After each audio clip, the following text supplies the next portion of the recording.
నిన్న రైతులని ఆంధ్రప్రదేశ్ రాష్ట్రంలో ఏదైతే పంటలు పండించేటటువంటి రైతుల్ని ఆరుగాలం కష్టపడి అన్నం పెట్టేటటువంటి రైతన్నని బూటు కాళ్ళతో తన్ని బూటు కాళ్ళతో తొక్కుకుంటూ ఏదైతే ఈడ్చుకుంటూ పిడిగుద్దులు గుద్దినటువంటి పరిస్థితి ఆంధ్రప్రదేశ్లో జరిగింది. ఎంత దారుణమో చూడండి. అన్నం పెట్టేటటువంటి రైతన్నని బూటు కాళ్ళతో తన్ని పిడిగుద్దులు గుద్దుతూ ఏదైతే నిన్న పోలీసులు ప్రవర్తించినటువంటి తీరు, ప్రభుత్వం ఆధ్వర్యంలో ప్రభుత్వం చెప్పిందని చెప్పి వాళ్ళ మీద చిత్రహింసలకు గురి చేసి నిన్న చిత్రహింసలకు గురి చేసినటువంటి పరిస్థితి రైతన్నల్ని. వాళ్ళు ఏమడిగారయ్యా? మాకు రావాల్సినటువంటి పంట నష్టపరిహారం ఇవ్వమని అడిగారు, మద్దతు ధర కావాలని అడిగారు.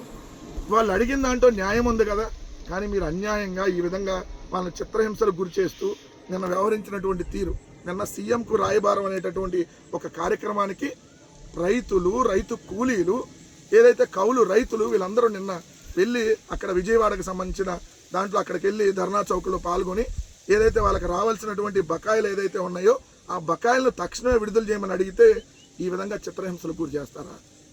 కాస్త కడుపుకు అన్నం తింటున్నారా? గడ్డేమన్నా తింటున్నారా? రైతుల్ని ఈ విధంగా పిడిగుద్దులు, బూట్ల కాలతో తన్నటం, బూట్లతో తొక్కటం, ఏ పరిస్థితిలోకి రాష్ట్రం ఉందో ఒకసారి చూడండి. ఇది ఒక పక్క అయితే, రెండోది ధరలు తగ్గించాలంటూ ఆక్వా రైతులు నిన్న ఆందోళన చేసినటువంటి పరిస్థితి. ఇక్కడ చూడండి క్లియర్గా, కిలో మేతకు 4 రూపాయల బదులు 2 రూపాయలే తగ్గించారని ఆవేదన వ్యక్తం చేశారు. ఇదేంటి అని అంటే ఆక్వా రైతులు మాఫియా, ఆక్వా రైతాంగానికి సంబంధించినటువంటి వాళ్ళని చిత్రహింసలకు గురి చేస్తున్నటువంటి మాఫియా. వనామీ ఫీడ్ అనేది ఏదైతే క్వింటాలు 10,000 రూపాయలు పెంచారు. అదేవిధంగా టైగర్ ప్రాన్ ఫీడ్ అనేది క్వింటాలకు 12,000 పెంచారు. ముఖ్యమంత్రి చంద్రబాబు నాయుడు గారు ఏదైతే కంటి తుడుపు చర్యలుగా ఒక 4 రూపాయలు తగ్గించమని చెబితే, అంటే క్వింటాకు వచ్చి 4,000 తగ్గించమంటే వీళ్ళు 2,000 తగ్గించారంట. అంటే ముఖ్యమంత్రి చెప్పినా వాళ్ళు తగ్గించట్లేదు. అది కూడా జగన్మోహన్ రెడ్డి గారి దగ్గరకు వచ్చి ఆక్వా రైతులు కలిసి వెళ్ళిన తర్వాత ఇది జరిగినటువంటిది. 4 రూపాయలు తగ్గించమంటే కిలోకి 2 రూపాయలు తగ్గించారంట. ఇక ముఖ్యమంత్రి మాట అంటే విలువే ఉంది. ఇంకా పోరా బాబు అని వాళ్ళు చెప్పినట్టుగా ఉంది. ఇది నువ్వు చెప్తే మేము ఎందుకు వింటావురా నాయన అన్నట్టుగా ఉంది.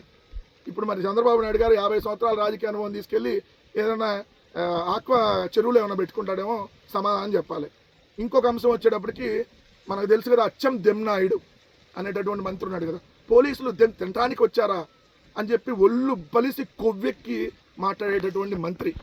సిగ్గు లజ్జ అని మాట్లాడతాడు కదా, నీ కొద్దిగా సిగ్గు లజ్జ ఏమైనా ఏటి సచ్చినాయి అని అడుగుతున్నా. ఇది అచ్చెన్నాయుడిని. నాడు మామిడి రైతులను మోసం చేసి నేడు ముసలి కన్నీరా అంటూ జగన్పై మంత్రి అచ్చెన్నాయుడు మండిపాటంట. అప్పుడంట 2 రూపాయలకు అమ్మారంట. కడుపుకు అన్నం తింటున్నావా, గడ్డి తింటున్నావా అచ్చెన్నాయుడు? జగన్మోహన్ రెడ్డి గారు ముఖ్యమంత్రిగా ఉండగా మామిడికి 22 రూపాయల నుంచి 29 రూపాయలు కూడా కేజీకి ధర పలికింది. అది రైతు బిడ్డ జగన్మోహన్ రెడ్డి గారు రైతులకు అండగా నిలబడింది. కోవిడ్ 2 సంవత్సరాలు కోవిడ్ ఉన్నా కూడా ఏదైతే ఎక్కడా కూడా ఒక్క రైతుకు కూడా ఇబ్బంది కలగల. ఒక్క రైతు రోడ్డు మీదకి రాలా, యూరియా దొరకట్లేదని రాలా, ఎందుకంటే సకాలంలో యూరియా అందింది. రైతు భరోసా కేంద్రం ఆధ్వర్యంలో రైతన్నను చేపట్టి నడిపించేటటువంటి గొప్ప కార్యక్రమం జగన్మోహన్ రెడ్డి గారు చేస్తే ఈరోజు రైతు భరోసా కేంద్రాలు నిర్వీర్యం చేసి యూరియా కావాలంటే యాప్ల్లో ఎత్తుకోవాలంటే అవి సర్వర్లు పనిచేయవు. ఎవరికి తెలిసింది? రైతులు చదువుకున్న వాళ్ళు ఉంటారు ఎక్కువ మంది, చదువుకోని వాళ్ళు ఉంటారు, చదువు రాని వాళ్ళు ఎక్కువ మంది ఉంటారు. అక్కడ వాళ్ళని యాప్ల్లో యూరియా తీసుకోండి, లైన్లో నిలబడి తీసుకోండి. సిగ్గుందా? దెమ్మాటలు కాదు మాట్లాడాల్సింది. వాళ్ళకి సకాలంలో అందించడం నేర్చుకో. మనం పెరగటం కాదు కావాల్సింది, రైతుకు గిట్టుబాటు ధర కావాలి. మనం రోజు రోజుకి ఎంత పెరుగుతాం అనేది ముఖ్యం కాదు ఇక్కడ. సో ఇప్పటికైనా కొద్దిగా మనిషిలాగా ప్రవర్తించు. రెండోది వచ్చేటప్పటికి ఈరోజు పరిస్థితి ఏదైతే తోతాపురి మామిడి ఇది పక్కన రాష్ట్రంలో 17.5 రూపాయలు ఉంది. ఏది కేజీ గిట్టుబాటు ధర. కిలోకి కర్ణాటక రాష్ట్రంలో 17.5 రూపాయలు మామిడికి మద్దతు ధర ఉంటే, ఆ పక్కన కర్ణాటకను ఆనుకొని ఉన్నటువంటి చిత్తూరు జిల్లాలో అదే మామిడి రేటు 4 రూపాయల కిలో. మనమేమో ఎన్డీఏ సర్కారు, డబుల్ ఇంజన్ సర్కారు, మనం లేకపోతే వాళ్ళు లేరు, మనం ఎంతంటే అంత. ఇంకోడేమో ఇట్టా అని సనాతన్ డ్యామ్ డుషిక్ ఇండియన్ దాన్ని అన్బొలాలిటిక్ ఇన్బొలాలిటిక్ అంటాడు. ఏమయ్యా రైతుకు మద్దతు ధర ఇవ్వడానికి ఎందుకు ఇవ్వట్లేదు? పక్కన డబుల్ ఇంజన్ సర్కారు లేదు కర్ణాటకలో ఉంది కాంగ్రెస్ పార్టీ ప్రభుత్వం.